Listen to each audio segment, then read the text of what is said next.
I was still bleeding when she said it, still shaking from the hours of labor, still lying in that hospital bed, half conscious, ribs aching, everything raw. I was barely able to sit upright, but I heard every word. Margot turned to the nurse and said, "Don't let her hold the baby. She's not even family." Just like that, cold, final, like I was a stranger, and I just sat there, silent, frozen, humiliated. I wanted to speak. I wanted to scream. I wanted to stand up and say, "That's my baby. I gave birth to her. I carried her for 9 months. I fought for her through every contraction, through every complication." But I couldn't move. I couldn't breathe. I'd never felt so small. The nurse looked between us, confused, unsure. Her hands trembled as she tried to decide what to do, and I just stared at Margot, my husband's mother, who had always seen me as less than worthy, less than a wife, less than a mother. The woman who never wanted me in her family was now trying to erase me from my daughter's life, and it was working. No one in that room spoke up for me. No one corrected her. And the baby, my baby, was in her arms. I could hear my heart pounding in my ears. I thought maybe I was losing too much blood. Maybe I'd pass out and wake up to find that this whole nightmare was over. But it wasn't. It was just getting started. She looked at me once, just once, and said, "You'll get your turn later."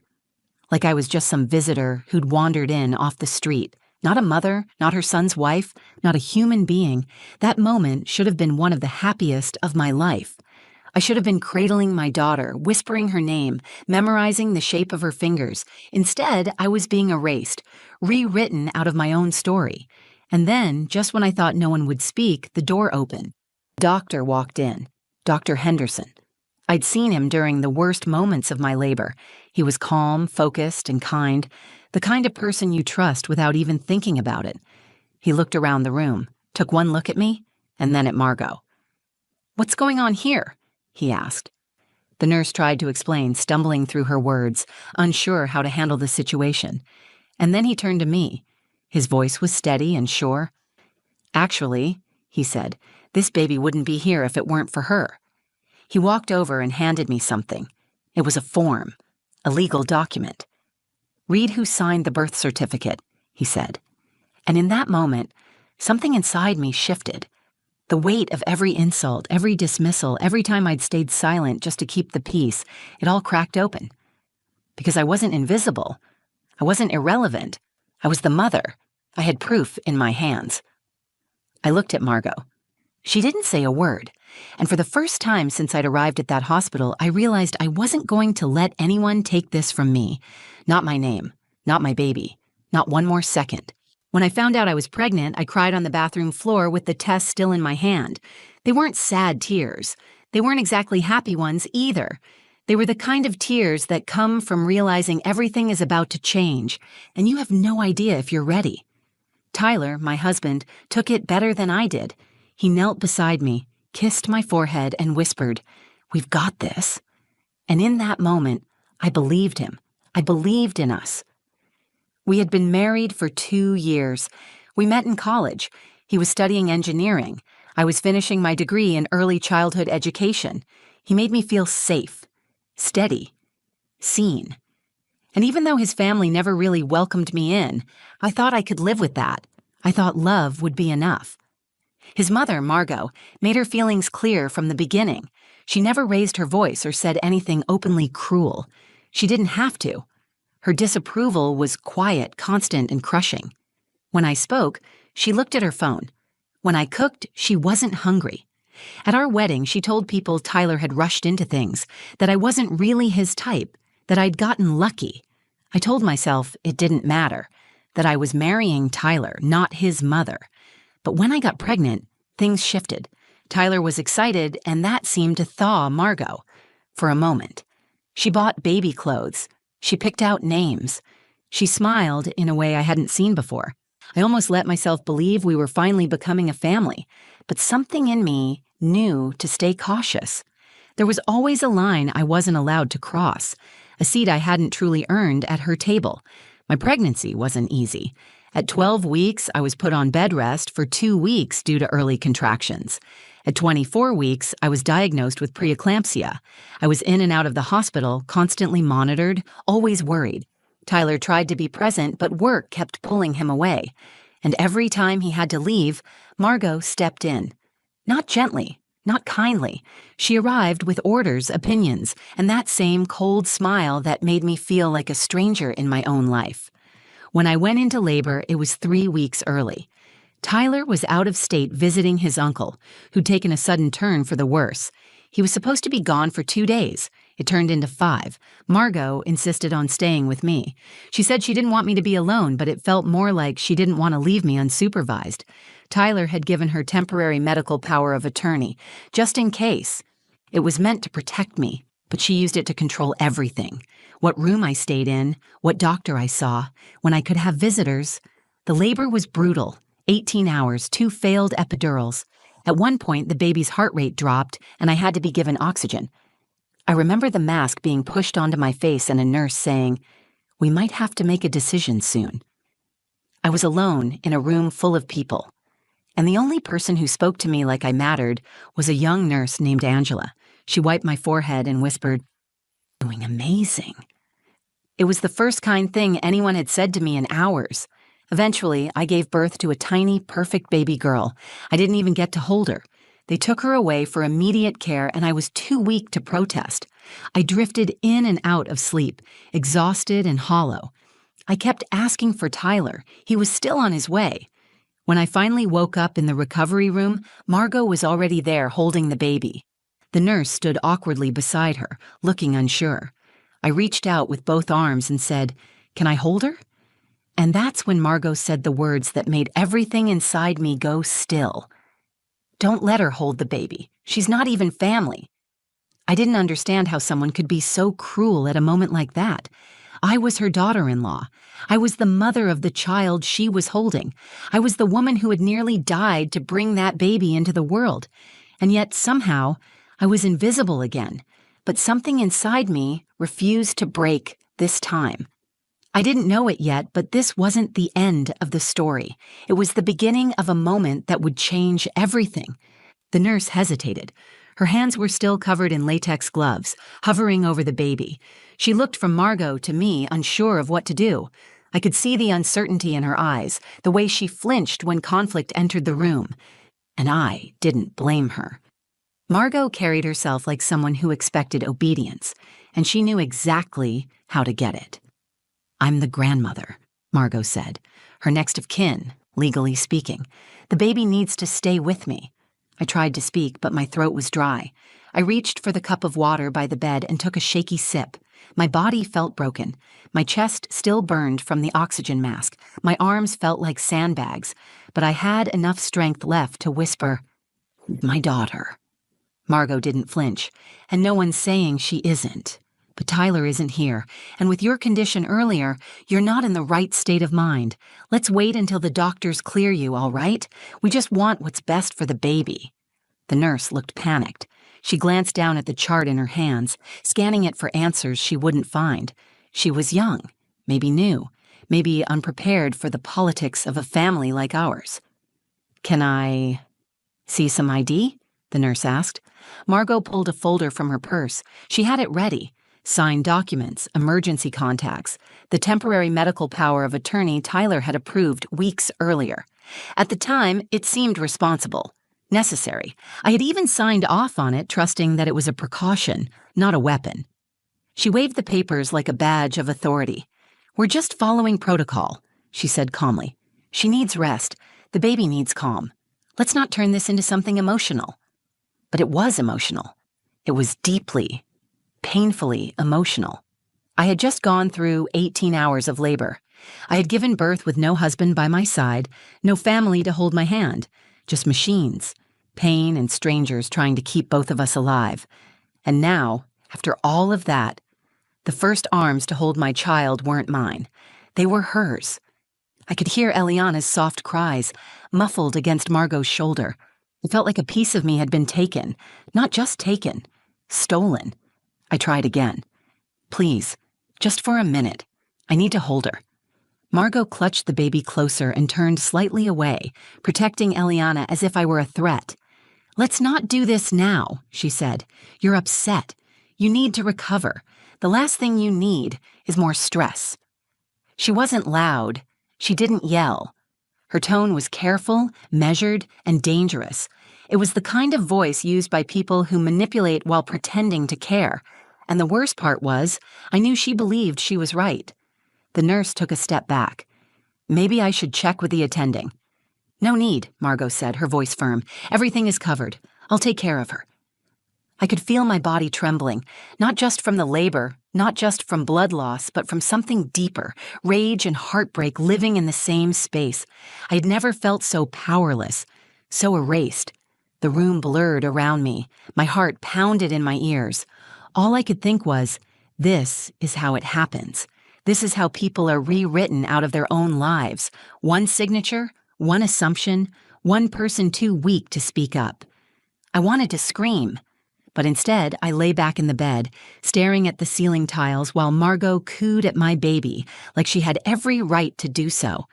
I could hear her saying Eliana's name, testing it out, trying it on. She hadn't even liked the name when I picked it, said it was too dramatic, but now she was saying it like it belonged to her. My body may have been too weak to fight, but my mind was on fire. I knew that if someone didn't step in soon, I might lose this moment forever. The first hour, the first bond, the first recognition between mother and child, and still, no one in that room stood up for me. Until the door opened. The door opened with a quiet swish, and Dr. Cam Henderson stepped into the room. He wasn't loud. He didn't need to be. His presence had a way of filling the space. Calm, focused. The kind of doctor who made people stand straighter when he walked in. He had been there during the scariest part of my labor, when the baby's heartbeat dipped and panic threatened to take over. I remembered his voice in the chaos, steady, clear, cutting through everything. Now he paused just inside the room, eyes scanning from Margot, who was still holding my daughter, to me, lying weak in the hospital bed, silent and stunned. "What's going on here?" he asked. His tone wasn't sharp, but it was firm enough to command attention. The nurse, Angela, stepped forward, voice hesitant. "There's been a bit of confusion," she said. "The patient, Celine, has requested to hold the baby, but her mother-in-law is currently listed as the temporary medical contact. She asked us not to allow contact until further notice." "She's the mother," Angela added quickly, motioning toward me. "But with the paperwork, I just wasn't sure what to do." Dr. Henderson nodded slowly and turned to Margot. "Are you preventing the mother from seeing her newborn?" Margot straightened, her expression hard to read. "My son had to leave town unexpectedly. He left me in charge because there were complications, and Celine's health was unstable. She was heavily medicated during delivery, and we just want what's safest for the child." He looked at me. "Selena, how are you feeling?" I struggled to sit up straighter, ignoring the pain that shot through my side. "I'm exhausted, but I want to hold my daughter. Please, I haven't held her once since she was born." That was the first time I said it out loud. Not just the baby, not her. I said, my daughter. It came out clear and sharp. The truth always sounds stronger when it's been buried too long. Dr. Henderson didn't blink. He crossed the room and opened a folder he had tucked under one arm. "Celine," he said, flipping through the pages, "do you remember signing consent for the emergency procedure during labor?" "Yes." "You made the call for the fetal transfusion when we detected distress?" "Yes." "You approved the oxytocin drip and gave us authorization for surgical intervention if it became necessary?" "Yes, I was conscious the whole time." He closed the folder and looked at the nurse. Those were all valid and binding. She was alert, competent, and identified as the legal mother. There's no medical reason to withhold her child from her. Margot opened her mouth, but he didn't give her the chance. He reached into the folder again and pulled out a new sheet. "Celine," he said, "this is your daughter's birth certificate. Just came back from records. You want to read who signed it?" He walked it over to me and placed it gently in my lap. I looked down. My name was right there, in black ink. Selena Rivera. Mother. Tears welled up before I could stop them. Not because I was sad, not because I was broken, but because this was the first time since giving birth that I felt seen. I felt real. I felt like I mattered again. Dr. Henderson turned to Angela. "Would you please place the baby with her mother?" Angela didn't hesitate. She stepped toward Margot, who clutched the child tighter. "I'll need to take her now," Angela said quietly. "Doctor's orders." Margot stood frozen for a beat, then reluctantly passed Eliana into Angela's arms. No tantrum, no final word, just quiet surrender. When the nurse placed Eliana in my arms, I felt the world shift. Her body was so small, her skin warm, her scent unfamiliar but already unforgettable. Her tiny hand rested against my chest, right over my heart. She blinked up at me, her mouth twitching in a soft, sleepy motion, as if she recognized me. Dr. Henderson stood by the door, watching. Then he gave me a small nod. "I'm sorry no one stood up for you sooner," he said. I looked at him, holding my daughter like she was the only thing keeping me upright. "Thank you," I whispered, because he had given me more than a document. He had given me back my place, my voice, my motherhood. Eliana settled into my chest like she had always belonged there. Her tiny fingers curled instinctively against my hospital gown, skin warm and impossibly soft. Her breathing was light and rhythmic, and when she shifted slightly, I felt her heartbeat against mine, a perfect match, as if my body still remembered the sound of her from the inside. Margot said nothing. She stood rigid near the corner of the room, arms crossed, eyes glued to the floor. Her expression wasn't angry anymore. It was blank. She had lost her grip on the moment, and for the first time since I met her, she didn't know what to say. Angela remained beside me, gently adjusting the baby's blanket. She offered a soft smile and touched my arm in quiet solidarity. Dr. Henderson was still near the doorway, flipping through his folder again, double-checking the birth certificate and medical records, making sure everything was in order. "Celine," he said after a moment, "if you'd like, we can place a note in the file restricting non-parental access to the baby's room. It's your decision now." I nodded, not out of revenge, but because I had learned a hard truth in those last few hours. Silence isn't protection. It's permission. And I wasn't going to be silent anymore. "Yes," I said. "Please make that note." He gave a satisfied nod and made a note on his clipboard. Then he looked up at Margot. "You'll need to check with the front desk before visiting again. All future access will go through the mother." The mother, not the patient, not the wife, not the daughter-in-law. The mother. Margot's mouth tightened, but she didn't object. She simply turned, walked to the door, and left without another word. For a moment, the room was still. The quiet was different now. It didn't feel oppressive. It felt peaceful. Angela cleared her throat. "Would you like some privacy? I can draw the curtain." I looked at Eliana's face. She was asleep already, completely unaware of the war that had just been fought around her. "Yes, thank you," I said. Angela drew the curtain and dimmed the overhead lights. Then she left us alone for the first time since Eliana was born.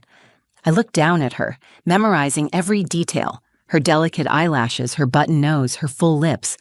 I traced the edge of her cheek with the back of my finger. She stirred slightly, then settled back into sleep. "I'm your mom," I whispered. "No one gets to change that."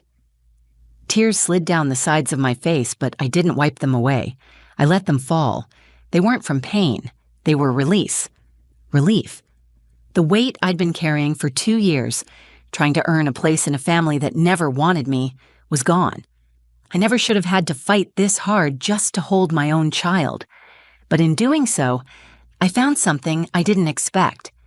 I found the part of myself I had kept quiet to keep the peace, the part that knew what I deserved and wasn't afraid to claim it anymore. Later, Tyler arrived. He came rushing into the room, eyes full of panic until he saw me holding Eliana. "I'm so sorry," he said, kneeling at my bedside. "I had no idea my mom would do any of that. I thought she was helping." I didn't yell. I didn't cry. I looked at him and said, "She tried to take our daughter from me." "That's not helping. That's control." He nodded slowly, guilt in his eyes. "It won't happen again. I'll fix this." "No," I said gently. "We will fix this, but not for her, for us, for Eliana." He took my free hand and kissed it. Then he leaned over and touched his daughter's head for the first time. "She's perfect," he whispered. "Yes," I said, "she is." In that moment, we weren't just husband and wife. We were parents, partners, protectors. And as I held my daughter in that quiet hospital room, I knew this was only the beginning. She would grow up knowing that her mother never backed down, that her mother fought for her before she ever took her first breath, that she was loved, chosen, and protected, no matter who tried to rewrite the story. 3 weeks after we brought Eliana home, I stood at the edge of her crib just watching her sleep. The nursery was quiet, lit only by the soft glow of the nightlight. She had one arm flung across her face like she was blocking out the world. Tyler was asleep in the next room. He had taken the night shift the night before and left me a note on the fridge that just said, "You're stronger than you know." That morning in the hospital had changed everything. Not just because Margot had tried to take control, not just because Dr. Henderson had stepped in. It changed everything because it forced me to see exactly how much of myself I had been willing to give away in the name of keeping peace. I had been shrinking for years, quietly letting things go, laughing off the comments, nodding through the cold glances, believing that if I stayed soft, eventually I would be accepted. But motherhood doesn't leave room for shrinking. It demands strength. Not the kind that yells or slams doors, the kind that says, "No more," and means it. Tyler and I had a long conversation when we got home.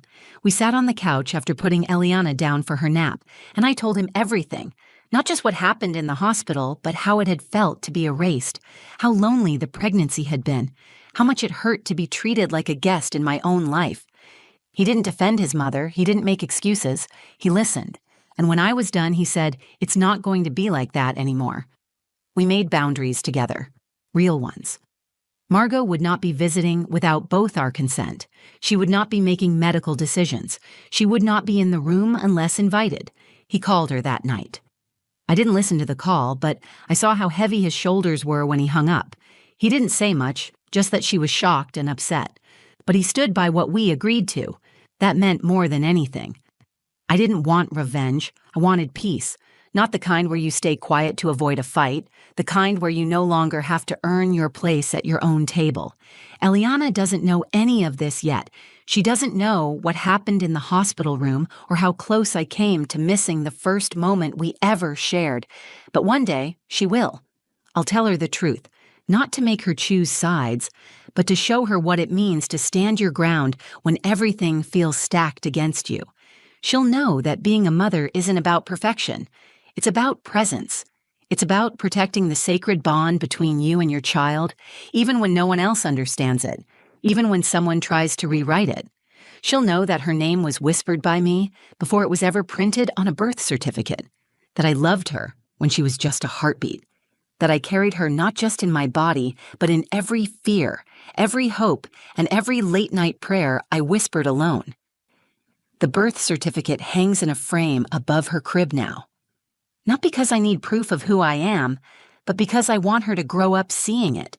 I want her to grow up knowing that her story started with a fight and that her mother never gave up. I've stopped trying to prove myself to people who refuse to see me. I've stopped making myself smaller to fit into spaces I don't belong. I belong here, with her, with the life I built, with the name I signed on that form, hands shaking, heart pounding, completely sure. Sometimes strength looks like shouting. Sometimes it looks like saying one word with everything you have left. Mine. My baby. My name. My story. And this time, no one else gets to tell it for me.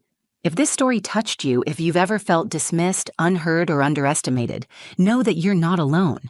What happened to me in that hospital wasn't just about one moment. It was about reclaiming who I am and refusing to be erased. If you've ever had to fight for your place, I see you. And I hope you found strength in this story the same way I found strength in living it. You felt something while watching? Take a second to like this video. Share it with someone who needs to hear it. Drop a comment below and tell me what part hit you hardest. I read every single one. And if you want more real stories that speak from the heart, hit that subscribe button and turn on notifications so you never miss the next one. Thank you for being here. Thank you for listening. And most of all, thank you for believing that every voice matters. I'm Celine, and this was my story.